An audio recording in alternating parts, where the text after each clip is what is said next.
Ceiling fan single phase induction motor में हम capacitor start motor का यूज करते हैं।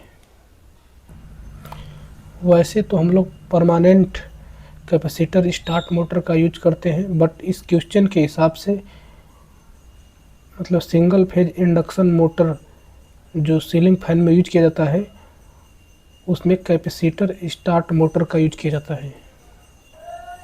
देखिए, कैपेसिटर स्टार्ट मोटर को हम कैपेसिटर स्प्लिट फेज मोटर भी बोलते हैं, कैपेसिटर स्प्लिट फेज मोटर भी बोलते हैं।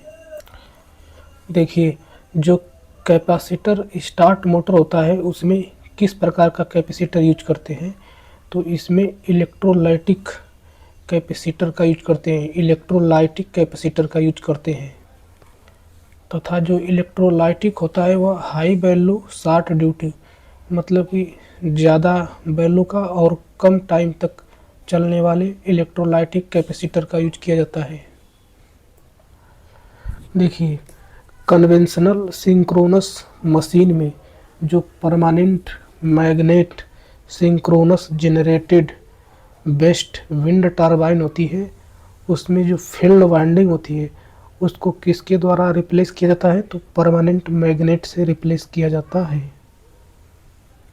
देखिए, 4 तरह के विंड टरबाइन होते हैं। पहला टाइप ए विंड टरबाइन, इसमें देखिए टाइप ए वाला जो विंड टरबाइन होता है उसमें squirrel cage induction generated wind turbine होता है। अब देखिए, जो टाइप बी वाला टरबाइन होता है उसमें वेरिएबल रेजिस्टेंस इंडक्शन जनरेटर रहता है, वेरिएबल रेजिस्टेंस इंडक्शन जनरेटर रहता है। तथा टाइप सी वाला जो विंड टरबाइन होती है उसमें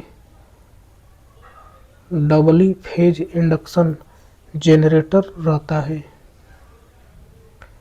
यह जो डबली फेज इंडक्शन जनरेटर होता है वह वाउंड रोटर इंडक्शन जनरेटर ही होता है। देखिए, डबली फेज इंडक्शन जनरेटर होता है क्योंकि इसमें स्टेटर तथा दोनों पर टर्मिनल कनेक्ट होते हैं। टाइप डी विंड टरबाइन के अंतर्गत परमानेंट मैग्नेट सिंक्रोनस जनरेटर होता है। देखिए, जो टाइप ए और टाइप बी के जो विंड टरबाइन है उनके अंदर कैपेसिटर बैंक होता है, क्योंकि अंदर अलग से इनको रिएक्टिव पावर देने के लिए कोई सिस्टम नहीं होता है, इसलिए कैपेसिटर बैंक लगाया जाता है जो कि इंडक्शन जनरेटर को रिएक्टिव पावर देता है। लेकिन ध्यान दें, टाइप सी तथा टाइप डी में कोई भी कैपेसिटर बैंक नहीं होता है। देखिए, जो टाइप सी विंड टरबाइन है उसमें जो वाउंड रोटर इंडक्शन जनरेटर का जो स्टेटर है वो सीधे ग्रिड से जुड़ा हुआ है तथा जो रोटर है वह पार्शियल स्केल फ्रीक्वेंसी कन्वर्टर से जुड़ा हुआ है। इसीलिए इसको डबली फेज इंडक्शन जनरेटर बोला जाता है टाइप सी को, क्योंकि इसका देख रहे हैं रोटर जो है पार्शियली स्केल फ्रीक्वेंसी कन्वर्टर से जुड़ा हुआ है, जबकि इसका स्टेटर ग्रिड से जुड़ा हुआ है। देखिए, यहाँ जो टाइप डी विंड टरबाइन है उसमें जो परमानेंट मैग्नेट सिंक्रोनस जनरेटर का स्टेटर है वह पहले फुल स्केल फ्रीक्वेंसी कन्वर्टर से जुड़ा है, उसके पश्चात वह ग्रिड से जुड़ा हुआ है। अतः यहाँ पे टाइप सी और टाइप डी में यही अंतर है। टाइप सी में जो स्टेटर है वह डायरेक्ट ग्रिड से जुड़ा हुआ है, बट टाइप डी में जो स्टेटर है वह डायरेक्ट ग्रिड से नहीं जुड़ा होता है। Next question, in A power grid what is the most likely case of A cascading blackout, मतलब कि एक एक करके ब्लैकआउट होना कैस्केडिंग ब्लैकआउट कहलाता है। और वह किस कारण होता है? तो overloaded line trips, redistributing load to other lines which also trip. देखिए, इंडिया में सबसे पहली बार पावर ग्रिड फेलियर 2012 में हुआ था। टोटल ब्लैकआउट हो गया था। एक सवाल दिया है, when considering the effect of earth in calculating the capacitance of a single phase line, the presence of earth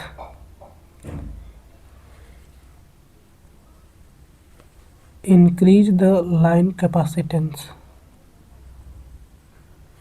देखिए, यहाँ पर बोला है कि एक सिंगल फेज लाइन है जो अर्थ के ऊपर से जा रही है, तो अर्थ के कारण कैपेसिटेंस पर क्या प्रभाव पड़ता है। इसको समझने के लिए कंडक्टर का इमेज वाला रूल अप्लाई करते हैं। मतलब ऊपर दो ठो Q प्लस तथा Q माइनस कंडक्टर है, तथा नीचे जो ज़मीन है उसको एक तरह से दर्पण मान लेते हैं, तथा उसके नीचे इन दोनों जो कंडक्टर हैं उनका इमेज बनाते हैं। जैसे Q प्लस का इमेज Q नेगेटिव हो रहा है, उसी तरह Q नेगेटिव का जो इमेज है वह Q पॉजिटिव नीचे ज़मीन के बनाए हैं। अब देखिए, जो कंडक्टर A का इमेज A डैश पर बन रहा है तथा कंडक्टर B का इमेज B डैश पर बन रहा है। अब देखिए, इन B का A डैश से डिस्टेंस निकालते हैं तो हो जाता है कड़ी में 4h² प्लस d²। यहाँ पे D जो है ट्रांसमिशन लाइन के जो दो कंडक्टर हैं उनके बीच की दूरी है, तथा यहाँ पे एक ठो 90 अंश बनाने वाली भुजा 2h है। h धरती से ऊपर वाली तथा दूसरा जो h है वह धरती के नीचे जो इमेज बन रहा है उसकी दूरी, कुल मिला के 2h। अब देखिए, यहाँ अर्थ के को इंक्लूड करते हुए यहाँ पे कंडक्टर के कैपेसिटेंस का मान हो जाएगा C बराबर 2πε0 बटा के ln D बटा के R इंटू करड़ी में 1 प्लस d² बटा के 4h²। सामान्यतः देखिए, कैपेसिटेंस का फार्मूला होता है 2ε लोड बटा के ln D बटा के R होता है। मतलब देखिए, यहाँ पे जो विकर्ण कड़ी में 4h² प्लस d² है, इसका यहाँ पे R में गुणा कर दिया गया है, अतः इतना कैपेसिटेंस हो गया है। यही कारण है कि जब अर्थ का इफेक्ट लेते हैं तो वहाँ पे जो कंडक्टर का कैपेसिटेंस होता है, इफेक्टिव कैपेसिटेंस होता है, वह बढ़ जाता है, क्योंकि जो R है उसमें कड़ी में 4h² प्लस d² से गुणा हो जा रहा है। एक और बात सवाल पूछता है, दूसरा बात यह है कि यदि मान लीजिए धरती पर जो टावर है उसकी हाइट को बढ़ा देते हैं तो कैपेसिटेंस क्या होगा। तो यदि हाइट को बढ़ाएंगे तो उसके पश्चात तो जो है कि कंडक्टर के बीच की दूरी D है वह बढ़ेगा, और जब D का मान बढ़ेगा तो कैपेसिटेंस का मान जो होगा वह घट जाएगा। एक क्वेश्चन दिया है, in very large industrial building with heavy electric demand at scattered points what should be evaluated for economic efficiency.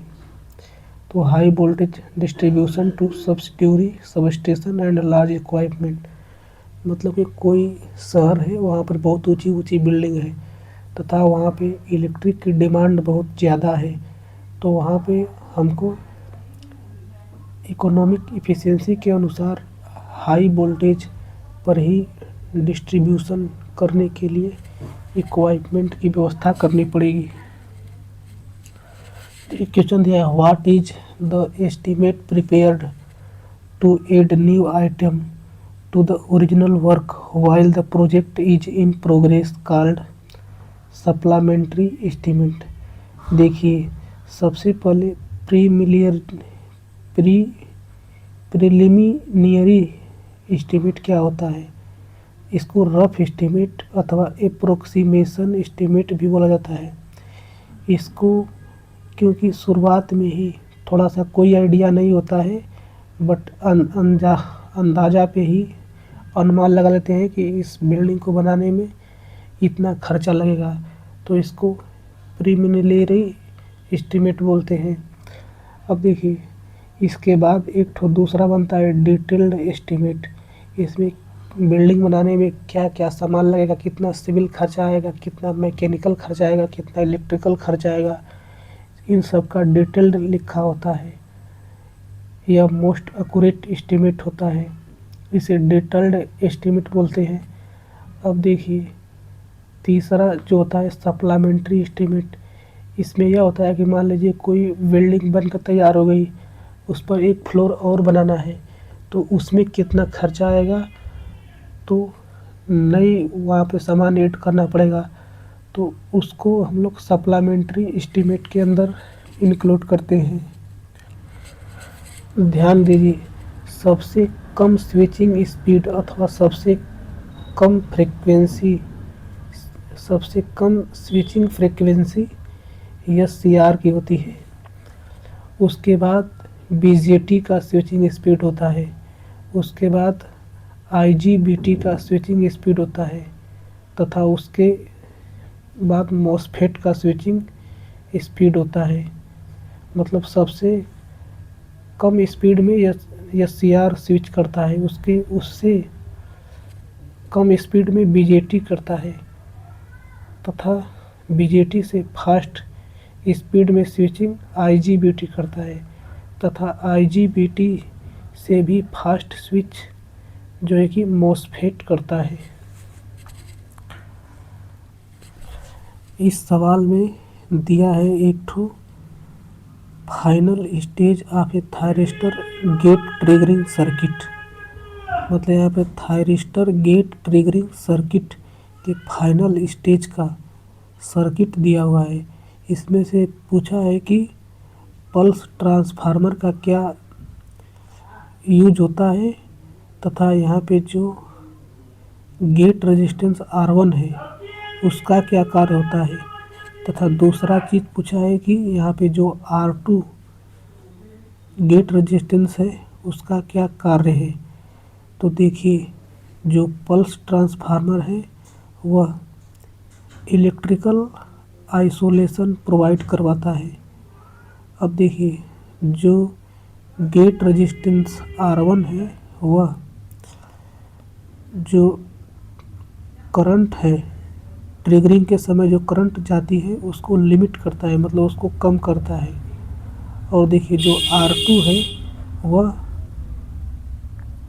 High of state voltage से प्रोटेक्ट करता है, हाई ऑफ स्टेट वोल्टेज से प्रोटेक्ट करता है। देखिए, यहाँ पे कंप्लीट थायरिस्टर प्रोटेक्शन सर्किट का फिगर दिया गया है। यहाँ पे जो R2 लगा हुआ है वह करंट को, ट्रिगरिंग समय जो करंट है उसको कम करने के लिए, लिमिट करने के लिए लगाया जाता है। और देखिए, जो यहाँ पे शंट के रूप में R1 तथा C1 जो लगे हुए हैं, ये जो है नॉइज को कम करते हैं। गेट करंट को लिमिट करना मतलब कि गेट में ज़्यादा करंट ना आ जाए। देखिए, कंप्लीट थायरिस्टर प्रोटेक्शन सर्किट का चित्र दिया हुआ है। इसमें सर्किट ब्रेकर लगा हुआ है, फ्यूज लगा हुआ है, इसमें इंडक्टर लगा हुआ है, फिर उसमें स्नबर सर्किट लगा हुआ है। स्नबर सर्किट के अंतर्गत एक ठो रेजिस्टेंस, एक ठो कैपेसिटेंस सीरीज में जुड़े हुए हैं, फिर एक ठो शंट के रूप में बैरिस्टर लगा हुआ है, फिर एक ठो हीट सिंक लगा हुआ है, फिर एक ठो SCR लगा हुआ है, फिर देखिए यहाँ पे जेनर डायोड लगा हुआ है। देखिए R2 जेनर डायोड, R1 तथा C1 ये सब गेट प्रोटेक्शन के पार्ट है। What is the total equivalent inductance L equivalent. देखिए यहाँ पे 4 हेनरी और 2 हेनरी के इंडक्टर समांतर क्रम में जुड़े हुए हैं। तो यहाँ पे L इक्विवेलेंट का मान हो जाएगा L1 into L2 minus M square, इन सबके बटा में L1 plus L2 plus 2M, यानी कि इसका आंसर आ जाएगा यहाँ पे जो है कि L1 का मान 4 हेनरी, L2 का मान 2 हेनरी तथा M का मान 1 हेनरी दिया है। अतः यहाँ पे आ जाएगा 7/8 हेनरी। सवाल दिया है a current of 1 ampere flow through a coil resulting in a flux linkage of 4 milli weber turn, what is the amount of energy stored in the magnetic field. देखिए हम जानते हैं E बराबर होता है 1/2 L इंटू आई square, अतः फ्लंक linkage Sai बराबर L into आई होता है। तो इन दोनों रिलेशन को इक्वेट करके E बराबर हो जाएगा 1/2 साई स्क्वायर बटा के L, अथवा E बराबर 1/2 साई गुणे के आई। यहाँ पे देखिए यहाँ पे आई का मान 1 एम्पियर है तथा साई का मान 4 मिली वेबर टर्न है, अतः यहाँ हो जाएगा 1/2 गुणे के 4, यानी 2 मिली जूल आंसर आ जाएगा। देखिए MIG वेल्डिंग किसे बोला जाता है, तो gas metal arc welding, gas metal arc welding GMAW को MIG वेल्डिंग बोला जाता है। देखिए गैस मेटल आर्क वेल्डिंग में इनर्ट गैस का यूज करते हैं, आर्गन गैस का यूज करते हैं, जो आर्गन अक्रिय गैस है उसका यूज करते हैं। मेटल को वेल्डिंग करने के लिए कार्बन डाइऑक्साइड शील्डिंग किस मेथड में यूज किया जाता है, तो कार्बन डाइऑक्साइड वेल्डिंग में। इस कार्बन डाइऑक्साइड वेल्डिंग को गैस मेटल आर्क वेल्डिंग के नाम से भी जाना जाता है। मेटल आर्क वेल्डिंग के अंदर 3 फेमस प्रोसेस होते हैं। पहला देखिए मेटल आर्क वेल्डिंग के अंतर्गत 3 प्रोसेस होते हैं। पहला TIG टंगस्टन इनर्ट गैस, दूसरा MIG मेटल इनर्ट गैस, तीसरा MAG मेटल एक्टिव गैस। देखिए जो पहला प्रोसेस TIG है, इसमें टंगस्टन इनर्ट गैस इसका फुल फॉर्म होता है। तो यहाँ पर भी इनर्ट गैस के रूप में आर्गन को ही लेते हैं। दूसरा प्रोसेस MIG, इसे मेटल इनर्ट गैस बोलते हैं, इसमें भी इनर्ट गैस के रूप में आर्गन ही लेते हैं। बट जो तीसरा प्रोसेस है MAG मेटल एक्टिव गैस, इसमें एक्टिव गैस के रूप में या तो कार्बन डाइऑक्साइड लेते हैं या फिर हाइड्रोजन गैस यूज करते हैं। देखिए यहाँ पे दिया कि कौन से मटेरियल का इलेक्ट्रिकल रेजिस्टिविटी जो है कि ज़्यादा होगी। तो देखिए कापर बात करें, टंगस्टन बात करें तथा मैंगनीज, ये तीनों कंडक्टर हैं, अतः इनका इलेक्ट्रिकल रेजिस्टिविटी कम होगी। अगर जर्मेनियम की बात करें तो वह सेमी कंडक्टर है, अतः इसका रेजिस्टिविटी इन तीनों की अपेक्षा अधिक होगा। अब देखिए यहाँ पर इम्पोर्टेंट चार्ट है रेजिस्टिविटी का। जैसे सिल्वर की रेजिस्टिविटी 1.59 × 10⁻⁻8 ओम मीटर, कापर की 1.68 × 10⁻⁻8 ओम मीटर, एनिल्ड कापर का 1.72 × 10⁻⁻8 ओम मीटर, गोल्ड का 2.44 × 10⁻⁻8 ओम मीटर। अब देखिए एल्युमिनियम का 2.82 गुणे 10⁻⁻8 ओम मीटर। अब देखिए और कुछ मटेरियल जैसे कार्बन का रेसिस्टिविटी 3.5 गुणे 10⁻⁻5 ओम मीटर। जर्मेनियम का 0.47 गुणे 10⁻0 ओम मीटर। सिलिकॉन का 640 ओम मीटर। पेपर का 10⁻10 ओम मीटर। माइका का 5 गुणे 10⁻11 ओम मीटर। ग्लास का 10⁻12 ओम मीटर।